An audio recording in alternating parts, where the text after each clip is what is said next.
Olá, eu me chamo Diego Moraes, sejam bem-vindos ao meu canal. O vídeo de hoje vai tratar a respeito do diálogo de Platão e o Tifron. E antes de tudo, gostaria de pedir que curta, comente e compartilhe o vídeo para que mais pessoas possam conhecer o canal, a gente possa trazer mais conteúdo e mais pessoas possam fazer com que esse canal tenha mais durabilidade, digamos assim. Então, vamos ao que interessa, né? O vídeo de hoje vai falar sobre o diálogo Eu-Tifron. E o contexto desse diálogo é o seguinte: Sócrates, ele estava prestes a ter o seu julgamento por impiedade.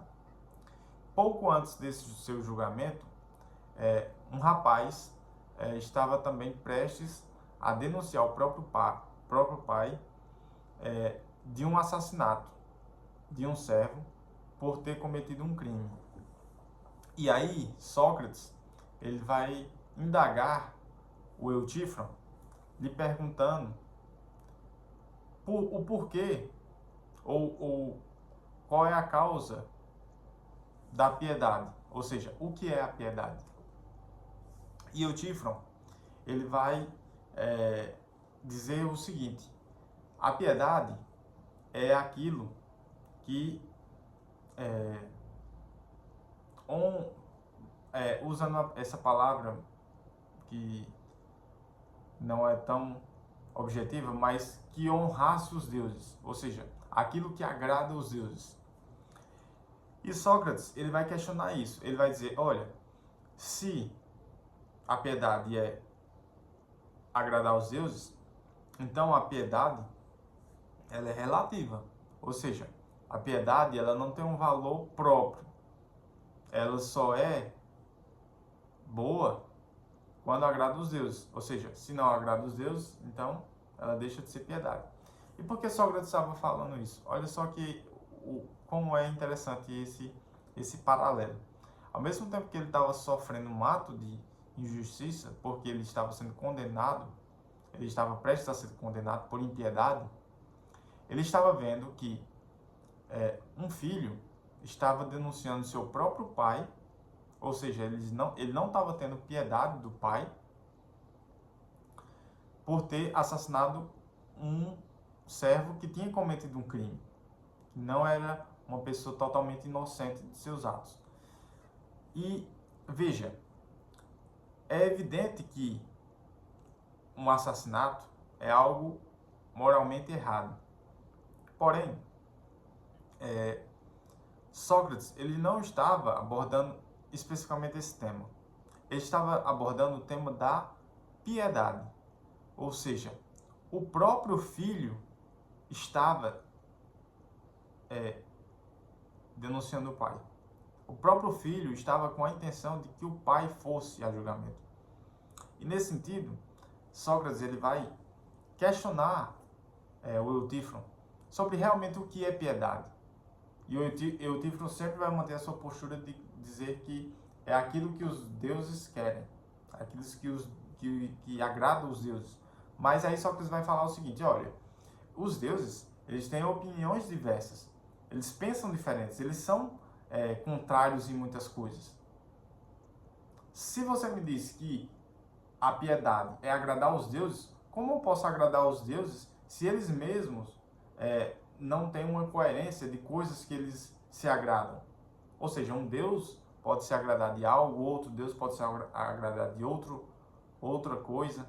E nesse sentido, a piedade ela deixa de ser objetiva, porque pode ser que o que um Deus considera como piedade, o outro não considere. Então, nesse sentido, ele estava simplesmente tirando a sua responsabilidade, ou seja, ele estava colocando nos deuses o objetivo da própria piedade, que é algo que está ligado basicamente com a moralidade.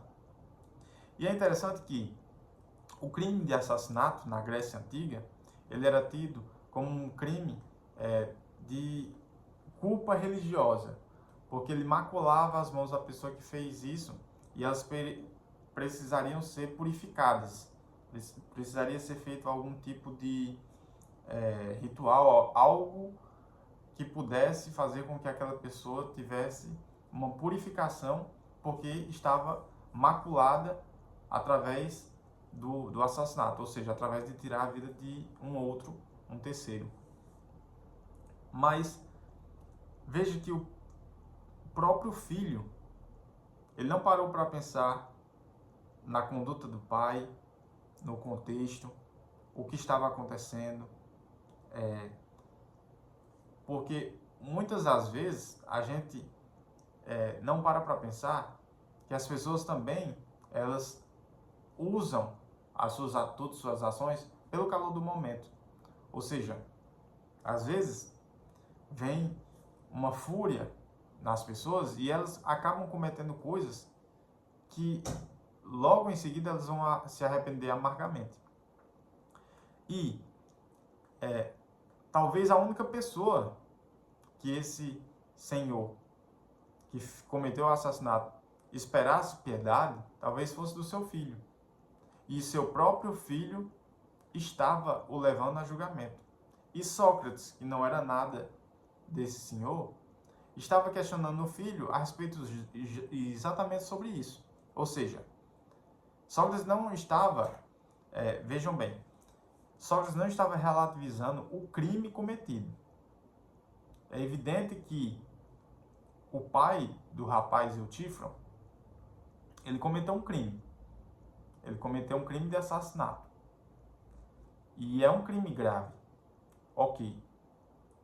Só que esse crime grave, veja, ele ficou acima de toda a relação familiar existente, de toda a vida levada de pai para filho, do Eutífron para seu pai, tudo que eles construíram durante anos, toda essa vida, todo esse vínculo familiar, ele foi colocado na lata do lixo por causa desse crime. Ou seja, não houve nenhum tipo de piedade do filho perante o pai. Será que o filho ele não poderia ter agido de outra forma? E nesse sentido, Sócrates ele quer mostrar que eles não chegam à conclusão do que realmente é a piedade no diálogo. Eles não chegam a dizer, a piedade é isso. Mas Sócrates, ele atenta para que nós busquemos a objetividade das nossas verdades. Que a gente busque estar alinhado com a realidade das coisas. Que a gente busque fazer aquilo que a gente fala. Ou seja, tudo aquilo que a gente expressa tem que ter coerência com a nossa vida. Porque senão, e outra coisa, a nossa ideia do que é certo e errado tem que fazer algum sentido, tem que ter um sentido próprio, tem que ser um princípio hegemônico, porque se não for, ele está baseado em coisas aleatórias que são subjetivas. Então, a moralidade não pode ser subjetiva, porque se a moralidade é subjetiva, cada um vai ter sua moral e nada vai ser certo ou errado. Tudo vai ser certo e errado do ponto de vista de cada pessoa. Entende? Então, nós sempre precisamos ter objetividade e clareza naquilo que nós vivemos, que nós pensamos e que nós agimos. Porque se a gente não percebe que as nossas ações elas estão baseadas numa certa visão moral da realidade, a gente acredita que tudo é subjetivo e que tudo vale. Então, muita gente acredita que a moral nem existe. Eu já ouvi até falar, algumas pessoas falarem a respeito disso. Só que, quando a pessoa fala isso, ela não se percebe que ela está agindo de forma moral ou imoral, digamos assim. Ou seja, mas a sua moral está delimitando algo. Delimitando que a moral não existe. Mas essa não é uma conduta moral. Entende? Então nós precisamos sempre atentar qual é o nosso estilo de vida e se isso está aliado a realmente os nossos princípios. O que é que a gente está fazendo na vida real? O que é que a gente está fazendo com as pessoas? A gente acha que isso é o correto a ser feito? A gente vive de maneira correta? Não só para si. Primeiro a gente tem que identificar o que é moral de fato, o que é correto de fato. O que é aquilo objetivo, aquilo que não é mutável, aquilo que não é perecível. Isso é a moral. É a ideia do certo e errado. Elas têm que estar amparadas em algo eterno, em algo infinito, em algo transcendente a nós. E isso vai dar o sentido do que a gente vai fazer na nossa vida social. Tudo aquilo que a gente faz tem consequências. E todas as nossas ações têm que partir de um princípio moral estabelecido. E esse princípio ele tem que estar baseado em algo para além do nosso plano material. Porque se não estiver além disso, nós estamos tirando ideias do nosso mundo material, tirando ideias de qualquer tipo de pessoa e colocando aquilo como a conduta moral da nossa vida. Entende? Então, nós precisamos disso. Nós precisamos entender realmente o que é certo e o que é errado. E mesmo que a gente não consiga chegar a essas conclusões, mas que a gente busque isso. Porque a ideia é sempre estar na busca de algo coerente. E ser humilde para que reconhecer que muitas vezes a gente vai errar, muitas vezes a gente vai se embananar todo, a gente vai ser confuso, a gente não vai conseguir entender realmente o que é certo e o que é errado nas situações.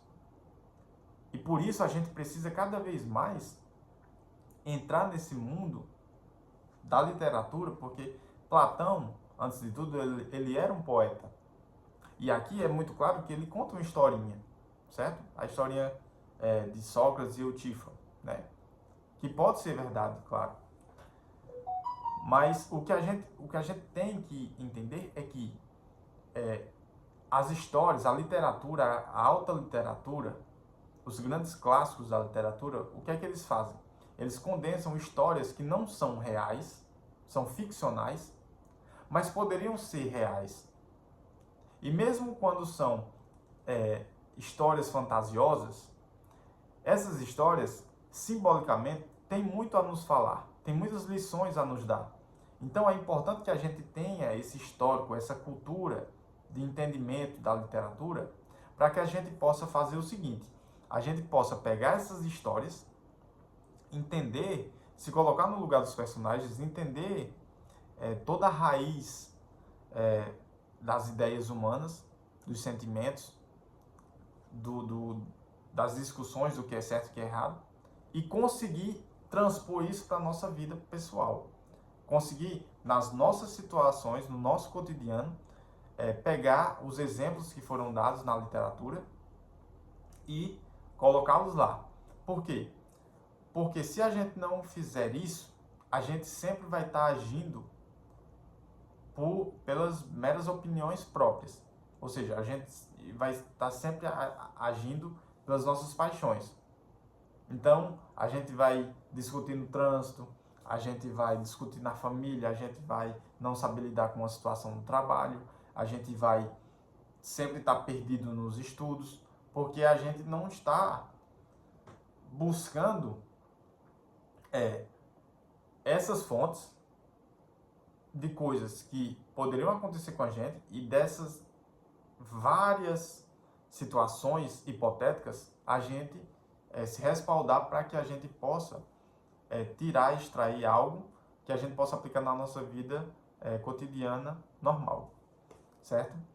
Então, fica aí a reflexão sobre isso. Mais um vídeo sobre um diálogo de Platão. Espero que tenham gostado.